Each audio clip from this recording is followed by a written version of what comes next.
Patahan San Andreas di Amerika Utara, Patahan Semangko di sepanjang Pulau Sumatera, Palung Mariana di Filipina, dan pegunungan Himalaya yang membentang di benua Asia. Beberapa bentuk muka bumi tadi merupakan hasil dari pergerakan lempeng. Hal ini sesuai dengan tema pembahasan kita kali ini, yaitu mengenai lempeng tektonik. Bumi terdiri dari beberapa lapisan. Nah, dimulai dari paling dalam nih, ada lapisan inti dalam, selanjutnya ada lapisan inti luar, di atasnya lagi ada lapisan mantel bumi atau astenosfer, kemudian bagian paling luar atau lapisan paling luar itu kerak bumi. Nah, kerak bumi inilah yang terbagi menjadi beberapa potongan lempeng tektonik. Lempeng tektonik adalah lapisan yang dingin dan kaku yang berada di atas lapisan astenosfer atau lapisan mantel yang tadi. Nah, lapisan astenosfer ini bersifat panas dan plastis. Jadi, seolah-olah lempeng mengapung dan bergerak di atas lapisan astenosfer. Seperti yang sudah dibahas pada video sebelumnya mengenai teori pembentukan muka bumi. Nah, ini tuh berkaitan sekali nih. Jadi, seperti yang kalian lihat, muka bumi itu seperti kepingan puzzle yang kalau disatukan itu saling berhubungan atau bisa menyatu.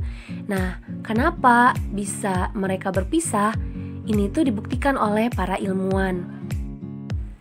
Permukaan bumi yang awalnya merupakan satu benua tunggal dan sekarang menjadi terpisah diakibatkan oleh adanya seafloor spreading atau pergerakan lantai dasar samudra. Sehingga benua-benua tersebut terpisah menjadi seperti keadaan sekarang. Satu yang dijadikan alasan oleh ilmuwan adalah terdapatnya persebaran fosil-fosil dari hewan dan tumbuhan di muka bumi. Seperti ada fosil yang terdapat di Amerika Selatan dan kemudian di Afrika. Fosil ditemukan sama, tetapi coba kita lihat. Jarak antara Amerika Selatan dan Afrika itu sangatlah jauh. Jadi, dirasa sangat tidak memungkinkan jika mereka mengalami migrasi atau melakukan migrasi. Nah, dari sinilah ilmuwan mengatakan atau berpendapat bahwa dahulunya bumi ini bersatu. Kemudian, kenapa dia bisa berpisah? Nah, adanya perpisahan dari lempeng-lempeng bumi ini karena adanya arus konveksi yang berada pada dalam bumi. Arus inilah yang menyebabkan pergerakan pada lempeng-lempeng yang ada di permukaan bumi. Kemudian, apa yang terjadi jika lempeng ini bergerak? Nah, ketika lempeng bergerak, maka sebuah energi akan dilepaskan berupa gelombang seismik atau gempa. Ada beberapa bentuk pergerakan dari lempeng, di antaranya gerak lempeng saling mendekat atau konvergen, gerak lempeng saling menjauh atau divergen, dan gerak lempeng saling berpapasan atau transform. Dari setiap pergerakan lempeng ini, maka bentuk muka bumi yang dihasilkan akan berbeda-beda, baik itu dari konvergen, divergen, atau transform. Untuk itu, mari kita bahas satu persatu. Konvergensi atau sering disebut batas konvergen merupakan gerakan saling bertumbukan antara lempeng tektonik. Nah, sesuai dengan gambar yang kalian lihat sekarang nih, ada lempeng yang saling bertumbukan. Bisa kalian lihat dengan tanda panah yang saling berhadapan, di mana lempeng ini menuju titik yang sama. Adanya pergerakan lempeng yang saling mendekat ini akan membentuk beberapa fenomena. Di antaranya, pertama, lempeng samudra menghujam ke bawah lempeng benua dan sering disebut dengan zona penunjaman atau subduksi. Kedua, terbentuknya palung laut. Ketiga, pembekakan tepi lempeng benua yang akan membentuk deretan pergunungan. Dan keempat, terdapatnya aktivitas vulkanisme, intrusi, dan ekstrusi magma. Selain itu, terdapat beberapa bentukan muka bumi yang terjadi pada batas lempeng konvergen. Pertama, lempeng samudra bertemu dengan lempeng samudra. Yang terbentuk adalah rangkaian busur gunung api yang arahnya sejajar dengan arah palung. Contohnya, Rangkaian gunung api di Kepulauan Filipina sampai ke Jepang, yaitu hasil tumbukan lempeng laut Filipina, lempeng Samudra Pasifik, dan lempeng Eurasia. Kedua, pada batas lempeng konvergen, yaitu tumbukan antara lempeng samudra dan lempeng benua. Nah, bentukan muka bumi yang dihasilkan dicirikan terdapat palung, prisma akresi, cekungan busur muka, busur kepulauan gunung api, dan cekungan belakang. Nah, selain di Amerika Selatan, contohnya juga terdapat di Kepulauan Indonesia, jalur pulau-pulau Sumatera, Jawa, Bali, Nusa Tenggara, dan Kepulauan Banda. Ketiga, pada batas lempeng konvergen, yaitu pertemuan antara lempeng benua dengan lempeng benua. Contohnya, pertemuan lempeng Hindia dengan lempeng Eurasia, di mana pertemuan kedua lempeng ini menghasilkan sebuah jajaran pegunungan yang terdapat di benua Asia, yaitu jalur pegunungan Himalaya, di mana pegunungan ini merupakan terdapat salah satu puncak tertinggi di bumi, yaitu dengan ketinggian mencapai 8.848 meter di atas permukaan laut. Pergerakan lempeng selanjutnya yaitu gerak divergen.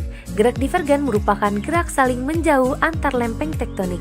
Nah, fenomena yang terjadi karena gerakan divergen ini diantaranya terjadinya perenggangan lempeng yang disertai dengan tumbukan di daerah lainnya, kemudian pembentukan tanggul dasar samudera atau mid-oceanic ridge di sepanjang tempat perenggangan tersebut.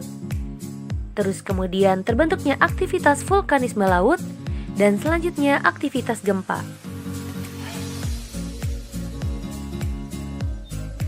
Contoh pergerakan lempeng divergen adalah pergerakan saling menjauh benua Amerika bagian selatan dengan lempeng benua Afrika yang mengakibatkan semakin lebar jarak antara kedua benua tersebut. Nah, sehingga terbentuk juga Mid-Oceanic Ridge di Samudra Atlantik atau yang biasa disebut dengan Mid-Atlantic Ridge.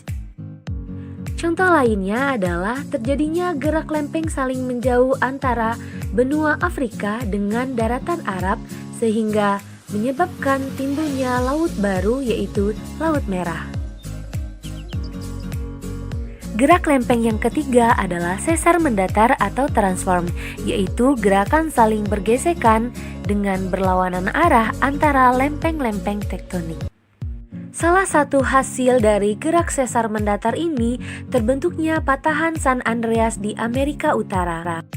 Patahan ini terbentuk karena sesar mendatar antara lempeng Pasifik dengan lempeng Amerika Utara. Nah, ini membentuk patahan San Andreas sepanjang 1.300 km, di mana patahan ini ditemukan oleh Profesor Geologi Barclay Andrew pada tahun 1895. Nah, di Indonesia, khususnya Pulau Sumatera, juga terdapat hasil dari gerak sesar mendatar ini, yaitu antara lempeng Eurasia dengan lempeng Indo-Australia. Nah, di mana hal ini menyebabkan terbentuknya patahan Semangko yang membentang mulai dari Aceh sampai ke Teluk Semangko di Lampung. Nah, sesar inilah yang membentuk pegunungan barisan di sepanjang Pulau Sumatera. Jika kalian ingin melihat bentuk asli dari patahan ini, kalian bisa datang ke Ngarai Sianok di Bukit Tinggi. Di sini sangat terlihat jelas bentuk lembah dan pegunungan yang patah-patah akibat pergerakan lempeng atau sesar mendatar antara lempeng Indo-Australia dan lempeng Eurasia. Sekian untuk video kali ini, mohon maaf atas segala kekurangannya dan wassalamualaikum.